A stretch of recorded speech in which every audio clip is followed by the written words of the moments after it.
Sanibonani wey'ngane zakwethu. Le ncwadi le engizoyivula la ibhekene nabantu abakholelwa kulabantu labo abathi bona bakhuluma noNkulunkulu.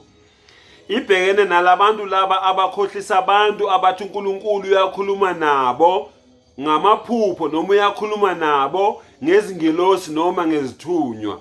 Le ncwadi ibhekene nalabo bantu labo.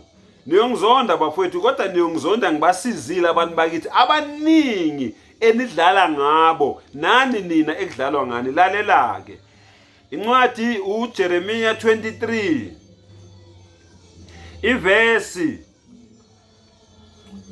u-16.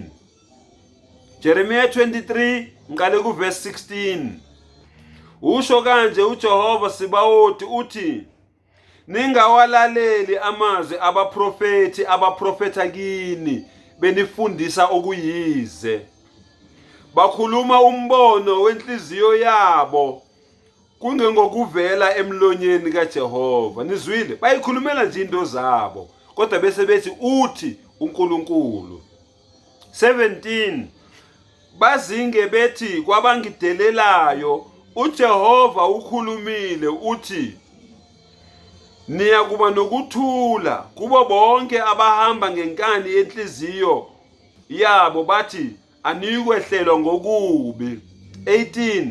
Ngokuba ngubani owake wema emkhandlwini kaJehova ukuba abone ezwe izwi lakhe na? Ngubani oqaphele izwi lakhe walizwa na?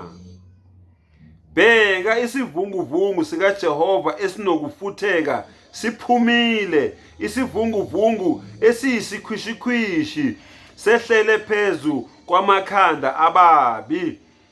Intukuthelo kaJehova ayikubuya aze afeze umgomo wenhliziyo yakhe ezinsukwini ezizayo, niyakuqonda nokuqonda. 21.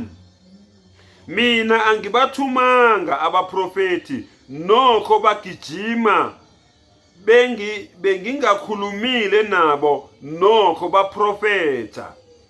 Uma bebemi emkhandlwini wami ngabezwisile abantu bami amazwi ami, babuyisele endleleni yabo embi, bababuyise endleleni yabo embi nasebubini bezenzo zabo. NginguNkulunkulu eduze yini, usho uJehova, ngingesiye uNkulunkulu kude na? Nizwile? Akukhulumi mina, umbhalo. Ngiyabonga.